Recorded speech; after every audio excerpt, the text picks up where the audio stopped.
Well, the whole impeachment process does take a lot of time. And a couple of interesting things we found out today about the process is that, one, being impeached doesn't really affect the everyday duties of a president. And President Trump could still run in 2020, even if he's impeached.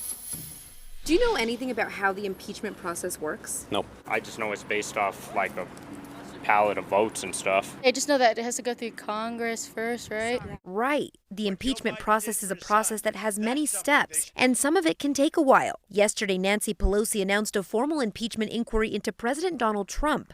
But how exactly does this process work? With her announcement that she'll refer the inquiry to the House Judiciary Committee, which represents the first step in this process. The House Judiciary Committee will now investigate President Trump, draft articles of impeachment, and if passed by the committee, those articles will be given to the House to vote on. The House of Representatives is actually the one who does the impeaching. But just because a president is impeached doesn't mean they're taken out of office. The impeachment then gets viewed by the Senate. The impeachment is actually a charge of the president. It's up to the Senate to try to convict and then to remove the president. UNM professor Mike Rocca says while nothing physically happens when a president is impeached, the impeachment would clearly be on the top of everybody's minds. It would clearly be on the top of everybody's political agenda. And my guess is that it would further cause the Congress to just shut down.